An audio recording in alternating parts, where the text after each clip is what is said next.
How's it going, everybody? Purple Wall Street back with another Edge Lab video.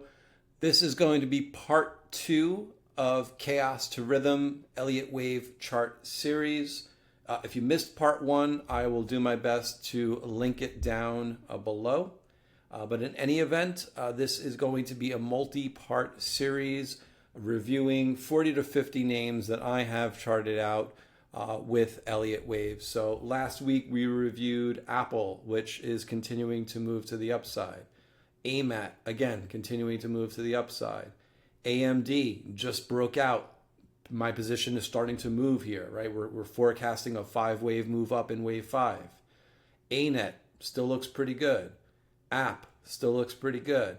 ASTS, new highs today. So we are on our way. So far so good on the first 6 names that we reviewed. So that's a quick overview. Let's start on the next name. BDX. So this is Becton, Dickinson and Company. Do I know what they do? No, I don't. I have no freaking clue.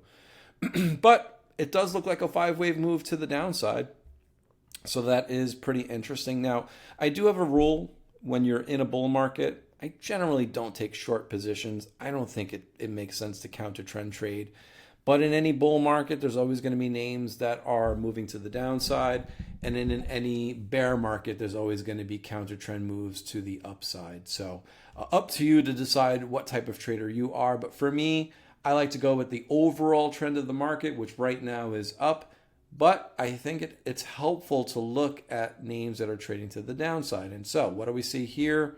Let me grab my little drawing tool. We have a wave 1, a wave 2, a wave 3, 4, and potentially 5 coming.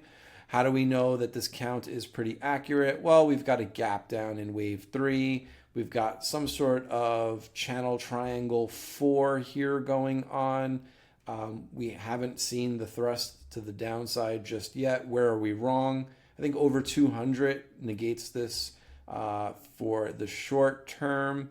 But yeah, I like the count to the downside. Again, I'm not really interested in taking any trades to the downside. If you are interested, though, maybe what I would look for is, maybe a break of this trend line, which was not drawn properly. Let me draw that out again. So maybe a break of this trend line here to the downside. You could at least target 163. And then potentially, if we get more downside, let's say this is your wave 4 bottom, right? Let's say this doesn't retrace above 200. Then I would run an extension from the wave 3 high, or wave 3 low, I should say, to the wave 4.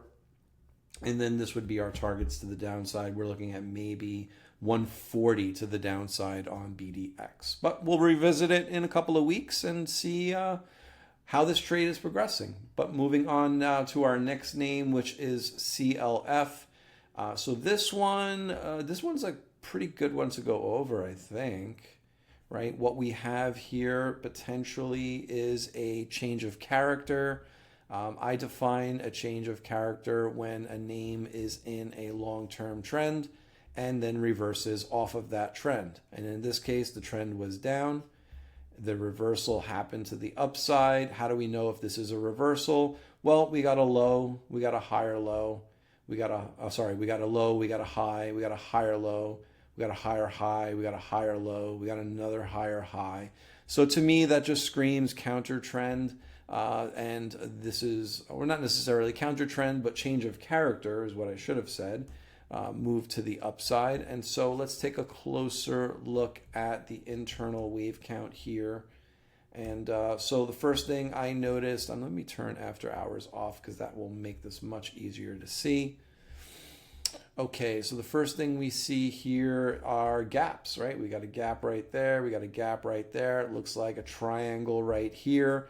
Well, again, I like to look for the triangles, and you're going to hear me say this over and over and over again, and to the point where you're going to be like, Pop, shut the hell up about these damn triangles, until you start seeing them yourselves and you start making money off of these patterns, and then you're like, Pop, tell me more about these triangles, right? But yeah, triangle got me interested. Let's look left. We got the gap, the gap, the gap, right? So here's 1, 2.